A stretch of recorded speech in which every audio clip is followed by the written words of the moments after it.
అందరికి మనం ఇప్పుడు చూస్తున్న వార్త వచ్చేసి ఈరోజు ప్రధానంగా ఎల్నినో గురించి రాశారనమాట. ఆశలన్నీ ఆకాశం పైన అని చెప్పేసి. ఇక్కడ మనం చూస్తున్నాం, రైతు పత్తి చేనుకు నీళ్లు కడుతున్నాడు. నీళ్లు కూడా దాదాపు 1/2 కిలోమీటర్ నుంచి పైప్ లైన్ తీసుకొచ్చి కడుతూరని మనకి ఇచ్చారు. అందరూ కూడా మనం అనుకుంటాము మన ఊర్లోనే వాన లేదు, లేకపోతే మన మండలంలో వాన లేదు, మన జిల్లాలో వాన లేదు అనుకుంటారు. కానీ మన మండలం కాదు, మన ఊరు కాదు, మన జిల్లా కాదు, మన రాష్ట్రం కాదు, ప్రపంచవ్యాప్తంగా ఈ పరిస్థితిని రైతులు ఎదుర్కొంటున్నారు ఎల్నినో వల్ల. వర్షాలు పడితే ఎక్కువనైనా పడతాయి, లేకపోతే పోతే మొత్తం అటే పోనైనా పోతాయి. మొన్న రీసెంట్గా 10 రోజుల క్రితం ముంబైలో జరిగిందనమాట వాన. అంటే మహారాష్ట్ర రాజధాని ముంబైలో జరిగింది. మామూలు వాన కాదు, అది దంచి కొట్టిన వానలు అనమాట. ఎన్నెలు లేని వానలు కొట్టినాయి. అట్లా వచ్చిన దిక్కు పడతాయి, పోయిన దిక్కు అటే పోతాయనే ఈ పరిస్థితి అనమాట.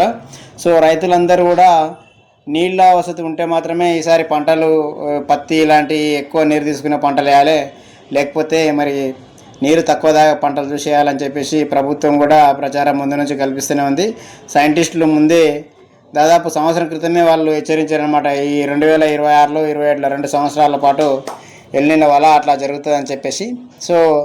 దీన్ని గమనించి రైతులందరూ కూడా మరి సాధ్యమైనంత వరకు వర్షాధారం కాకుండా బోర్ల ద్వారా ఏమైనా అవకాశం ఉంటే వేసుకోవాలి, లేకపోతే తక్కువ నీరుతో పంటలు పండే అవకాశం ఉన్న పంటలని మీ మండలాల్లో అగ్రికల్చర్ ఆఫీసర్లు, వ్యవసాయ అధికారులు చూపిస్తారనమాట.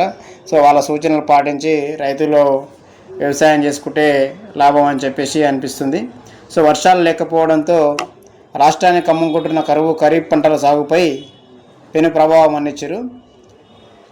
వర్షాలు లేకపోవడంతో కృష్ణా గోదావరి వెలవెల. మనకు ప్రధానంగా ఉత్తర తెలంగాణకు, దక్షిణ తెలంగాణకు 2 నదులు ప్రధానం.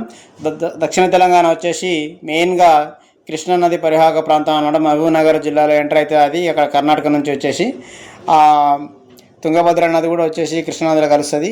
ఇక్కడ గోదావరి నది వచ్చేసి ఉత్తర తెలంగాణకు, ఇక్కడ కరీంనగర్ వీళ్ళందరూ కూడా ఇట్లా భద్రాచలం నుంచి పడి పోలవరం దగ్గర అక్కడ ఆంధ్రలో కలుస్తుంది అన్నమాట. ఈ విధంగా 2 నదులు కూడా ఈసారి ఎప్పుడు ఎదుర్కొనే గడ్డు పరిస్థితులు ఎదుర్కొంటున్నాయి.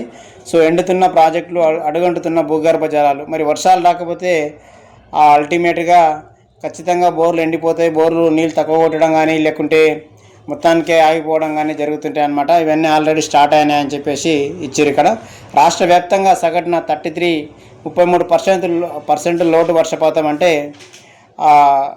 గతంలో కురిసిన వర్షాల కంటే 133% వానలు తక్కువ పడ్డాయని చెప్పేసి ఇచ్చారనమాట.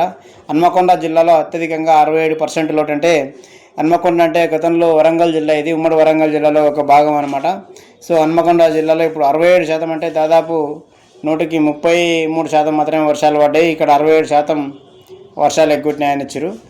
548 మండలాల్లో జాడలేని వాన. మొత్తం మండలాల సంఖ్య కూడా ఇచ్చారనమాట. మన తెలంగాణ వ్యాప్తంగా ఉన్న మండలాల్లో అత్యధికం. ఇప్పుడు ఉన్న మండలాలే చాలా తక్కువ, 600-700 ఉంటాయి. అందులో 548 మండలాలు అంటే ఆల్మోస్ట్ అన్ని మండలాల్లో కరువు పరిస్థితులే ఉన్నాయన్నమాట.